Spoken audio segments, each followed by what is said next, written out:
আমার আইলে দেন আমার বাবা আমার মা করে ডাক দিব আমি যাবো গা আমি যাম গো এই দেশে থাকতাম না আমি এই দেশে থাকতাম না মিজানের আন্ডার অফিকে লগে ওই যে দেখেন মিজান আন্ডার অফিকে লগে ওই যে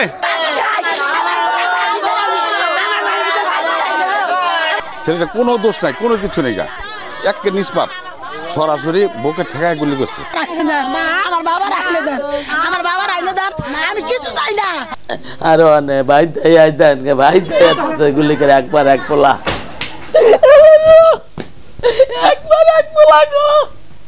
একটা সন্তানই ঘর কিচ্ছু নাই আল্লাহ আমার পোলায় কাম করে ভাত খায় আমার পোলায় এই যে সাদো কাম করে এই যে সাদো আমার সাদো কাম করে 5 বছর ধরে আমার পোলার মাত্র মনে করেন 19 বছর বয়স হয়েছে আমি এই মনে করেন আমার পোলারে এই যে মিজানে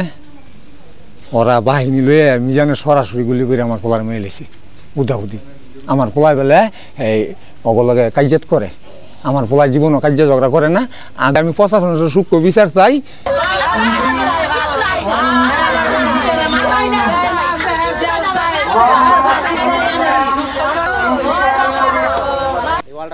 এই ওয়ালটা ভাঙিয়া ঢুকছে ওয়াল ভাঙিয়া দুই কারে গুলি করছে এই আন্ডার অফিসের উপস্থিতিতে কুত্তা মিজানের উপস্থিতিতে এই জোশু ওদের উপস্থিতিতে সরাসরি একটা নিষ্পাপ মাসুম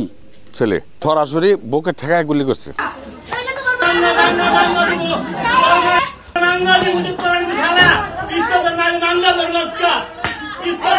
জায়গা নাই সম্পত্তি নাই কিছু নাই একটা ঘর দুটা ভাই এই অর্ধেক দেখবেন আমি এই প্রধানমন্ত্রীর কাছে বিচার চাই আপনারা জানেন যে এখানে দুই গ্রুপ আধিপত্য বিস্তারকে কেন্দ্র করে এখানে সংঘর্ষ হয়েছে